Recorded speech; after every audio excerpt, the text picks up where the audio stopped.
Good morning. It's March 23rd, 2026. This is Jimmy Skogard, and I'm going to talk about the 48-hour rule in this episode. Yesterday, I wrote about the beloved community and the command to love our neighbor as ourselves. That's the why.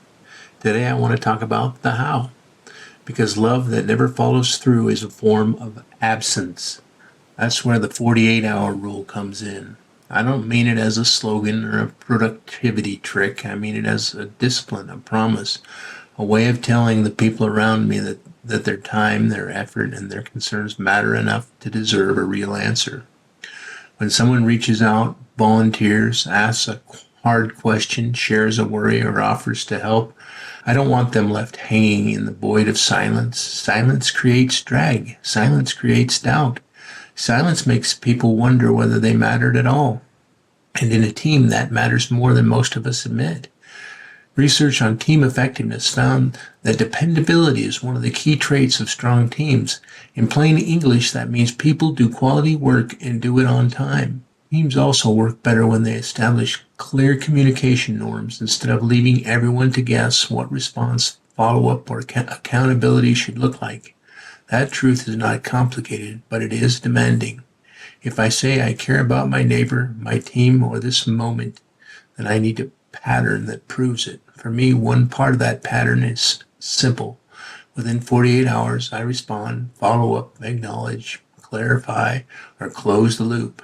Not because every issue can be solved in 2 days, some cannot, but no one should be left wondering whether anyone heard them. That's the difference. 48-hour rule does not mean that I have to answer immediately. It means I owe people a sign of life, a note that says, I heard you, a follow-up that says, here's what happened next, a reply that says, this matters, and I'm not dropping it. That kind of discipline is not cold. It's one of the warmest forms of respect I know. We often think of love as a feeling and a movement. Love is also logistics. It is remembering the name, sending the text, making the second call, writing down the task, showing up when promised, and closing the loop before discouragement sets in. That is where love your neighbor moves from sentiment to strategy. I've seen the opposite too. A person reaches out with energy, hope, maybe even courage, and then hears nothing. No reply, no next step, no follow through. It does not take many moments like that for momentum to die. The Harvard Business Review has noted that when organizations ask for input but fail to take coherent action, the value of that feedback drops over time, and people may stop responding altogether. That's not just inefficiency, that's discouragement, and discouragement is expensive. There's enough shouting in the world already, enough people throwing opinions into the wind just to feel heard. That kind of noise does not build trust. It does not build teams. It does not build a future. But a coffee shop does. A conversation at the kitchen table does. A follow-up text the next day does. When I sit down with someone over coffee, I don't want them to feel like they entered another machine. I want them to know they were heard, and what they said will not be dropped the moment the conversation ends. That is empowerment. Not performance, but presence. My own work has taught me this before. In the earlier organizing, I landed on a simple cadence. Thank within 24 hours, invite within 7 days, offer a role within 30. That rhythm turns interest into belonging. It keeps the team human. The 48-hour rule belongs to that same family. It's a discipline of care, and it also pushes back on the illusion of control. At the end of life, I will not control the headlines, the projects, the property, or the politics. I will not control what everyone thought of me. What remains is the world I helped leave behind, the habits I practiced, the trust I built or failed to build, the people I empowered, and those I ignored. That is legacy. If I spend my life trying to control people, I leave behind fear and resentment.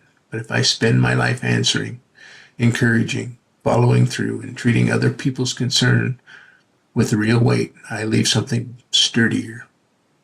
I leave a foundation. The 48 rule is small enough to sound ordinary. Good. Most of what holds a team together is ordinary. A returned call, a clear next step, a note that says, I have not forgotten, a promise kept while it's still fresh enough to matter.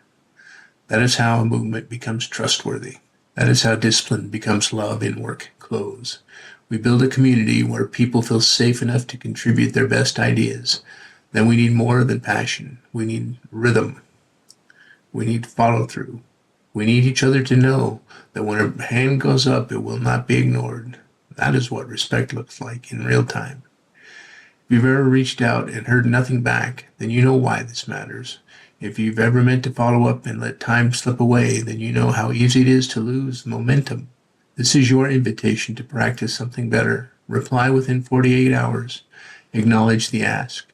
Name the next step.